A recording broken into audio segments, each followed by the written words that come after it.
और चलिए इसी के साथ देहरादून से इस वक्त की बड़ी खबर आ रही है, जहां पर एचसी ने सहकारिता चुनाव कराने के आदेश दिए हैं।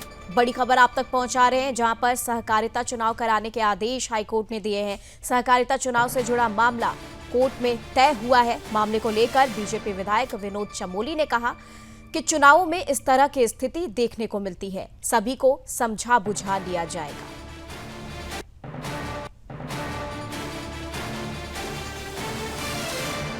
तो बड़ी खबर देहरादून से इस वक्त की आपको दे रहे हैं, जहां पर हाईकोर्ट ने सहकारिता चुनाव कराने के आदेश जारी किए हैं।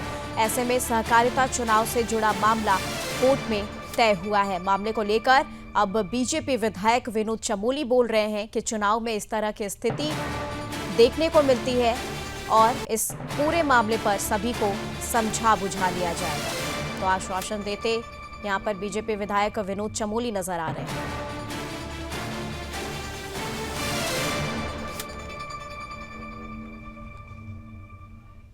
ये मान के चलिए कि लोगों के इंटरेस्ट क्लैश होते हैं, वो चाहे विद इन द पार्टी हो चाहे आउटसाइड पार्टी हो या with in the different parties हो, तो कहीं न कहीं क्लैश होते हैं। तो वहां पर इस तरह की बातें आती हैं।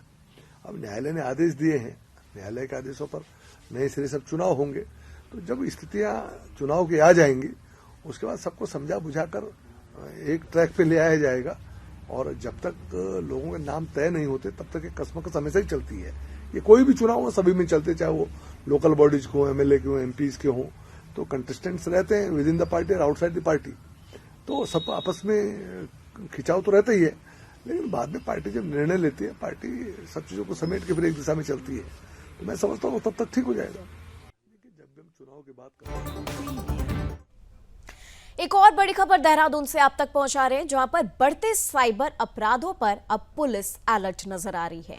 बता दें आपको कि साइबर अपराधों को देखते हुए पुलिस अलर्ट मोड पर है। अपराधियों पर सख्त कार्रवाई की जा रही है। वहीं सीओ ने साइबर क्राइम से बचाव की जानकारी भी दी है। पिछले साल 100 से ज्यादा एफआईआर दर्ज की गए इस मामले में। वहीं तुरंत कार्रवाई के चलते 28 करोड़ रुपए बचे। आपको बता दें, यहां पर साइबर अपराध का जो मामला है उसको लेकर अब पुलिस प्रशासन अलर्ट मोड पर नजर आ रही है। ऐसे में अपराधियों पर सख्त कार्रवाई होगी, उन्हें बख्शा नहीं जाएगा।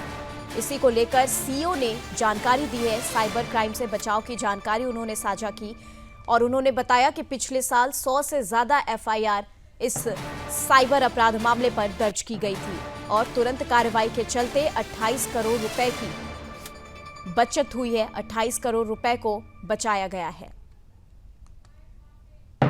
केसेस जो हैं वो भी तामील। जो आपके दर्शक हैं उन सभी को मेरा नमस्कार। आपने बहुत अहम सवाल किया कि साइबर क्राइम में जो सबसे अहम होता है वो जागरूकता होती है, जिसमें लगातार पुलिस जो है अलग अलग माध्यम से, अलग अलग पोर्टल्स के, अलग अलग पेजेस के माध्यम से अवेयरनेस कर रही है। अगर हम आंकड़ों की बात करेंगे, साइबर क्राइम हर 6 महीने में नए नए प्रकार के अपराध सामने आते हैं, नए नए प्रकार से वो लोग इनोवेट करते हैं।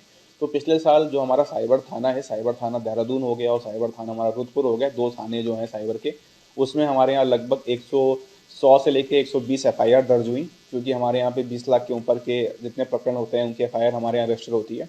और जो हमें कंप्लेंट्स प्राप्त हुई, जिसमें भारत सरकार का जो हेल्पलाइन है 1930, तो उस पर हमने लगभग उत्तराखंड के लगभग 28 करोड़ रुपए हमने यहाँ के नागरिकों के बचाए हैं।